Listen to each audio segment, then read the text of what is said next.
নমস্কার বন্ধুরা, আমি লগ্নজিৎ। আমার চ্যানেলে আপনাদের সবাইকে স্বাগত। আজ 29শে মে অর্থাৎ 14ই জ্যৈষ্ঠ। দিনটি হচ্ছে বৃহস্পতিবার। দেবতা হচ্ছে ভগবান শিব বা মা লক্ষ্মী। ওনাদের স্মরণ করেই দিনটি শুরু করবেন। নক্ষত্র হচ্ছে আদ্রা নক্ষত্র অর্থাৎ রাহুর নক্ষত্র চলবে। যোগ হচ্ছে শুল যোগ, অর্থাৎ এই যোগে যদি আপনি কোনো ভুল কাজ করেন তাহলে কিন্তু অনেক পরে কিন্তু আপনাকে পস্তাতে হবে। তিথি হচ্ছে শুক্লপক্ষের তৃতীয়া।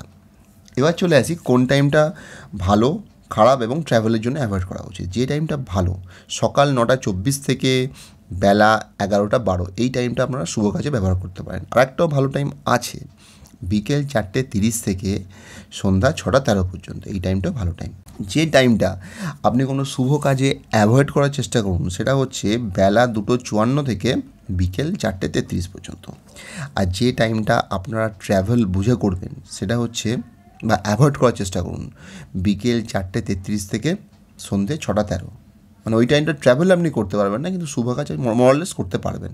নাক্ষত্রিক পজিশন, স্টার পজিশন, কোন নক্ষত্রগুলো ভালো যাবে এবং কিছু অ্যাভারেজ এবং কিছু চাপে থাকবে, যেগুলো ভালো জ্বলবে: পুনর্বাসু, বিশাখা, পূর্ব ভাদ্রপদ, অশ্লেষা, জ্যেষ্ঠা, রেবতী, পূর্ব ফাল্গুনী, পূর্বসারা, ভরণী, হস্তা, শ্রবণা, রোহিণী, চিত্রা, ধনিষ্ঠা এবং মৃগশিরা।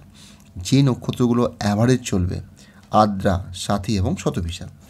যে নক্ষত্রগুলো চাপে থাকবে: পুষ্যা, অনুরাধা, উত্তর ভাদ্রপদ, মঘা, মূলা, অশ্বিনী, উত্তর ফাল্গুনী, উত্তরসারা, কৃতিকা। এবার চলে আসি মেষ থেকে মিনের বিস্তারিত আলোচনায়। মেষ, ব্যয় হতে পারে, বিদেশ যাত্রাও কিন্তু হতে পারে, হসপিটাল যাত্রারও কিন্তু যোগ আছে বন্ধুরা। তবে যোগাযোগ মোটামুটি আসবে। শর্ট জার্নিও মোটের ওপর ভালো। আইনি জটিলতা কিন্তু কমতে পারে। এবার বৃষ, সাফল্যর পথে কিন্তু বাধা, হাতে লিকুইড মানি আসতে সমস্যা, তবে ফিক্সড অ্যাসেট কিন্তু বাড়তে পারে। নিকট আত্মীয়দের কিন্তু সাহায্য আপনি পেতে পারেন। মিথুন, কর্মস্থলে কিছুটা প্রবলেম আপনি ফেস করবেন, তবে হেলথ ভালোর দিকে। আর মনের জোর দিয়ে এবং নিজের চেষ্টায় কিন্তু সমস্ত প্রবলেমকে আপনি কাটিয়ে উঠতে পারবেন। এবার চলে আসি কর্কট, ভালো কাজে ব্যয় হতে পারে বা বাজে ব্যয় কিন্তু কমতে পারে। ভাগ্যস্থান, পিতা, লং জার্নি, হায়ার এডুকেশান, এই সেক্টরগুলো একটু চাপে দেখাচ্ছে। সিংহ, সাফল্য আছে, হাতে লিকুইড মানিও কিন্তু আসতে পারে, তবে অপমান, অপযশ, দুর্ঘটনার কিন্তু যোগ আছে। কন্যা, বিজনেস বা ওয়াইফ, এই সেক্টরগুলো চাপে, তবে কর্মের স্থানে কিন্তু উন্নতি আছে। কন্যার বলতে চাইছি মেলে ধরুন চাকরির জায়গাটা, এই জায়গাটা উন্নতি আছে, বিজনেসটা কিন্তু চাপে আছে।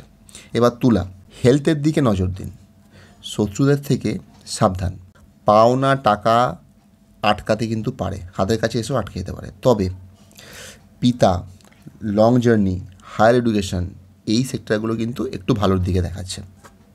বৃশ্চিক, সন্তান, প্রেম, শেয়ার মার্কেট, এই সেক্টরগুলো চাপে দেখাচ্ছে, তবে অপমান, অপযশ, এই জায়গাগুলো থাকলেও আপনি কিন্তু সেখান থেকে নিজের চেষ্টায় ভাগ্যের জোরে বেরিয়ে আসতে পারবেন। ধনু, মা, গাড়ি, বাড়ি, স্কুল এডুকেশান, এই সেক্টরগুলো চাপে দেখাচ্ছে, তবে ওয়াইফ বা বিজনেস, এই দিকগুলো কিন্তু ভালো। মকর, যোগাযোগ আসতে বাধা, সাহস বুঝে দেখান, শর্ট জার্নিতে সমস্যা, আইনি জটিলতা কিন্তু বাড়তে পারে। তবে হেলথ মোটামুটি মকরের ভালোর দিকে, পাওনা টাকাও কিন্তু পেতে পারেন। আপনি শত্রুদের ডমিনেটও কিন্তু করতে পারেন আর লাইফস্টাইল ভালো হতে পারে। কুম্ভ, কথা বুঝে বলুন, ফিক্সড অ্যাসেট না ভাঙার চেষ্টা করুন, তবে সন্তান, প্রেম, শেয়ার মার্কেট, এই সেক্টরগুলো ভালোর দিকে। মীন, হেলথ এবং মন মানসিকতা ভালো রাখার চেষ্টা করুন, মা, গাড়ি, বাড়ি, স্কুল এডুকেশন ভালোর দিকে। আমার এই প্রোগ্রাম যদি ভালো লাগে তাহলে অবশ্যই চ্যানেলটিকে সাবস্ক্রাইব করবেন, কমেন্ট করবেন এবং শেয়ার করবেন। ভালো থাকবেন, সুস্থ থাকবেন। আগামী দিনে দেখা হচ্ছে। নমস্কার।